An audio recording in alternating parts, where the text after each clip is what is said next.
Halo Sobat Tamta, semoga kita semua selalu dalam lindungan Tuhan Yang Maha Esa, diberikan kesehatan, serta dimudahkan dalam segala urusannya.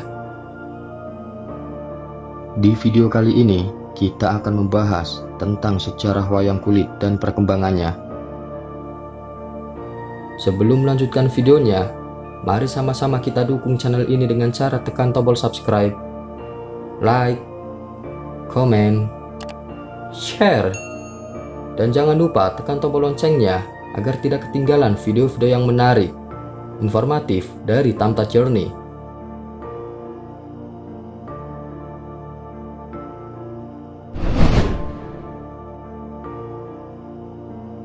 Pertunjukan wayang kulit adalah bentuk teater bayangan tradisional yang menampilkan figur dari tokoh-tokoh pewayangan yang terbuat dari kulit. Figur wayang tersebut dikendalikan atau dimainkan oleh seorang dalang yang juga bertindak sebagai narator yang menghidupkan cerita. Wayang kulit merupakan salah satu aset budaya Indonesia yang telah diakui oleh UNESCO sebagai Masterpiece of Oral and Intangible Heritage of Humanity, atau karya kebudayaan yang mengagumkan di bidang cerita narasi dan warisan budaya yang indah dan berharga.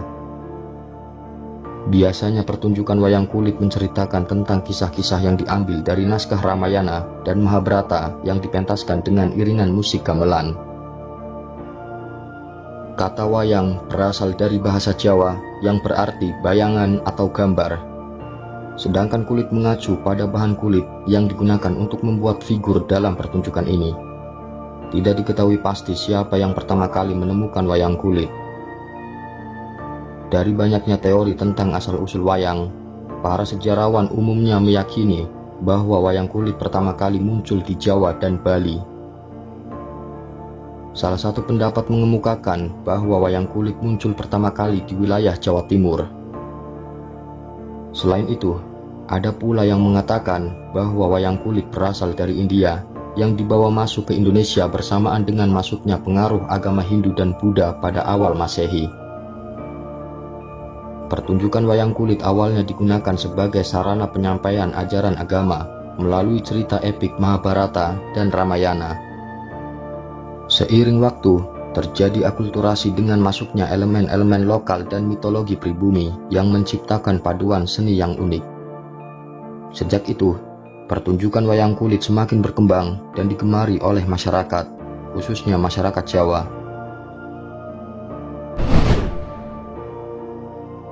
Perkembangan wayang kulit. Pada zaman Hindu-Buddha, bentuk wayang belum seperti wayang kulit yang ada saat ini. Akan tetapi, perkembangan bentuknya cukup sulit untuk ditelusuri. Berdasarkan kitab Arjuna Wiwaha karya Empu Kanwa, diketahui bahwa wayang sudah terbuat dari kulit sejak awal abad ke-11. Pada zaman dahulu, wayang kulit tidak dibuat dari tampak samping seperti sekarang ini, tetapi tampak depan. Sebelum dari kulit, figur wayang dibuat dari lontar, kemudian dari kertas. Tradisi wayang kemudian diwariskan hingga masa perkembangan Islam. Pada awal perkembangan Islam, wayang dijadikan media dakwah di Pulau Jawa oleh para sunan. Para ulama umumnya meyakini bahwa penggambaran makhluk hidup seperti manusia dan binatang dalam karya seni, termasuk wayang kulit, tidak diperbolehkan. Oleh sebab itu, figur wayang kulit dibuat sedemikian rupa agar bentuknya yang tidak menyerupai manusia. Perubahan bentuk wayang kulit dilakukan oleh Sunan Kalijaga. Perubahan tersebut dilakukan pada abad ke-15. Saat itu Sunan Kalijaga berkeinginan untuk mementaskan pagelaran wayang kulit dalam rangka pembukaan Masjid Agung Demak. Namun gagasan itu ditolak oleh Sunan Giri yang menganggap bentuk wayang kulit mirip seperti manusia. Itulah yang membuat Sunan Kalijaga berinisiatif untuk mengubah bentuk wayang kulit agar tidak menyerupai bentuk manusia. Sejak saat itu, tampilan wayang kulit berubah, misalnya dibentuk bagian tangan yang lebih panjang hingga ke lutut. Kemudian pinggang yang sangat kecil agar tidak menyerupai manusia. Bentuk wayang yang baru atau tidak realistis dapat diterima oleh para wali dan mereka setuju untuk melakukan pagelaran wayang pada saat pembukaan Masjid Agung Demak. Pada masa selanjutnya, wayang kulit menjadi media dakwah beberapa tokoh Wali Songo dalam menyebarkan Islam di tanah Jawa, karena dengan cara Islam lebih mudah diterima oleh masyarakat.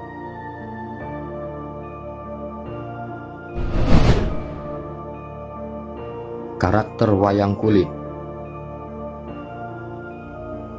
Tokoh dalam wayang kulit berjumlah 200 hingga 300 karakter yang dapat dibagi ke dalam golongan-golongan tertentu.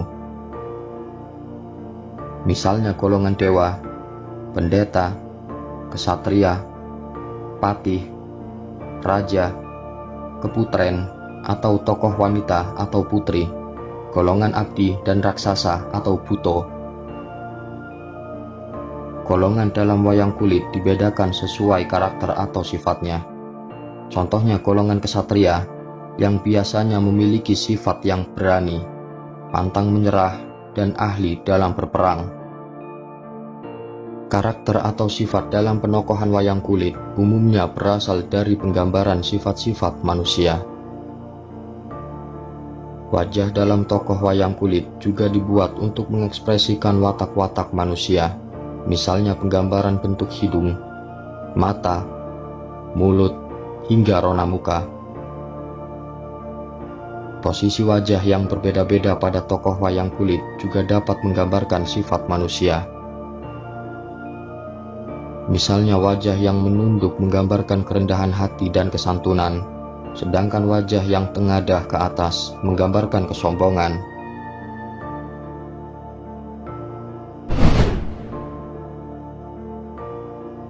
Demikianlah yang bisa kami sampaikan tentang sejarah wayang kulit dan perkembangannya.